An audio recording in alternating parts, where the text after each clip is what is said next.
Bismillahirrahmanirrahim. Ahad. Allahus samad. Alhamdulillah rabbil alamin wassalatu wassalamu ala sayyidil mursalin wa ala alihi wa ashabihi ajma'in wa ba'd.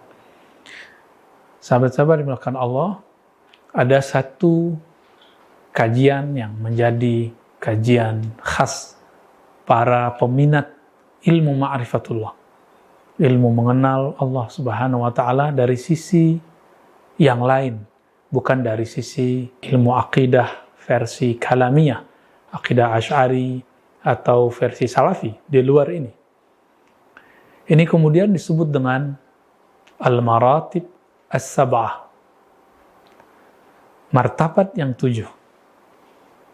Istilah martabat 7 awal-awal dulu dibawa oleh murid-murid dari Imam Al-Kushashi, murid-murid dari Imam Al-Qurani, seperti Syekh Abdul Rauf As-Sinkili.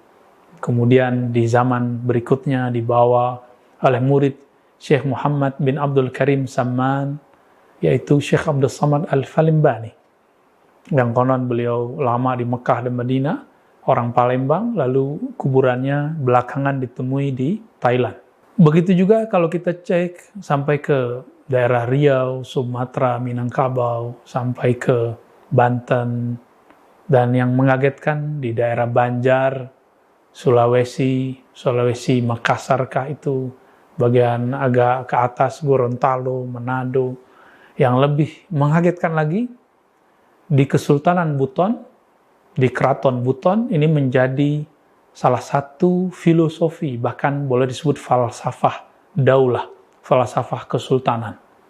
Jadi mereka falsafahnya adalah martabat 7. Dan ini paling maju. Sahabat saya ada yang sedang mengkaji tentang itu untuk doktoral S3-nya.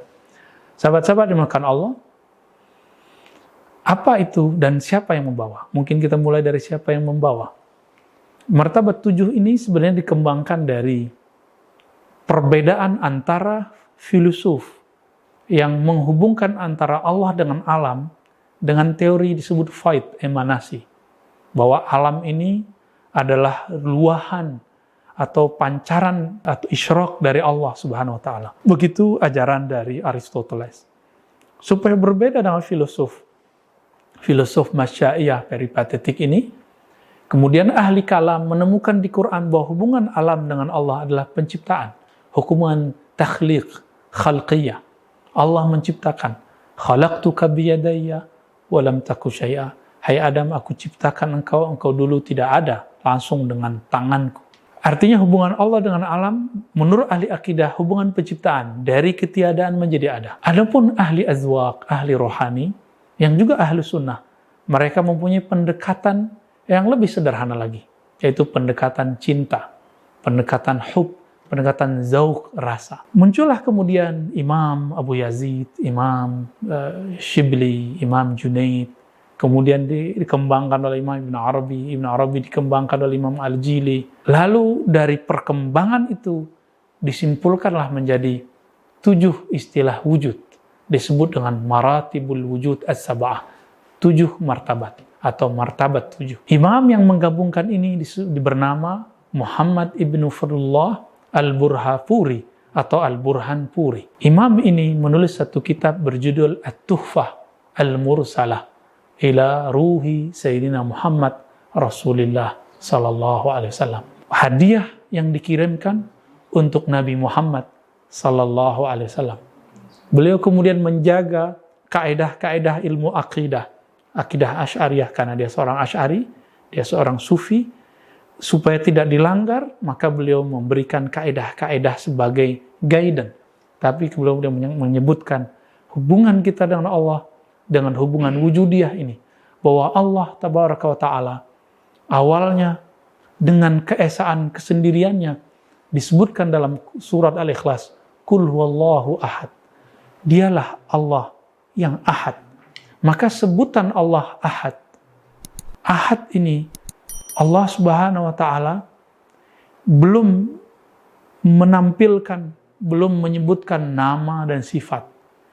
Dan teman-teman, ini bukanlah tartib zamani, menyebutkan fase zaman, ini hanya tartib akli, hanya susunan tahapan fase-fase pemahaman akliyah, sebatas akaliyah.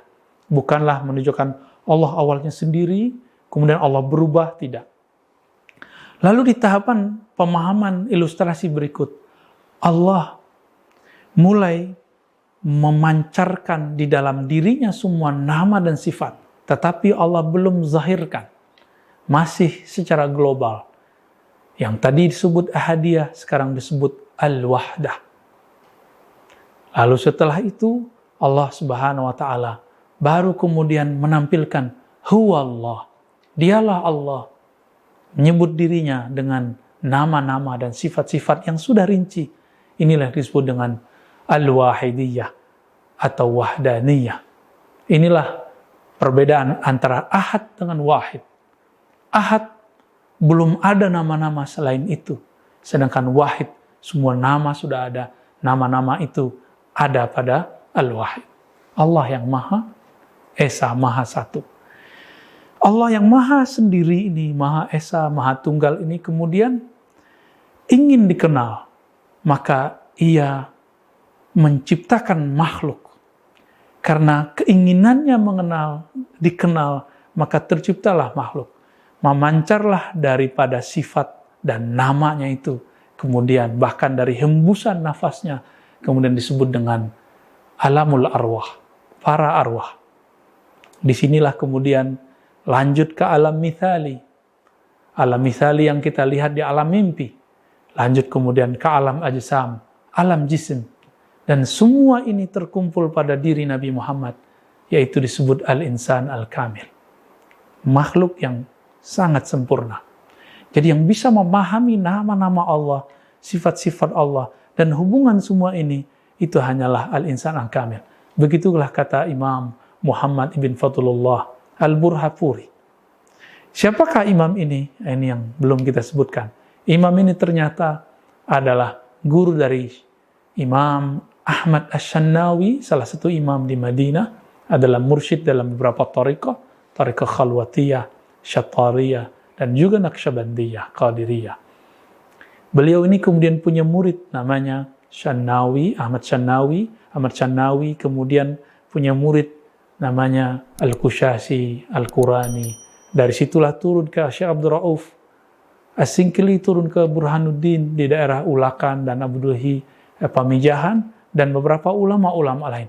Dari sinilah berkembang di Indonesia, khususnya di Nusantara juga, di daerah Patani, ada Syekh Daud Fatani juga mensyarah Martabat 7.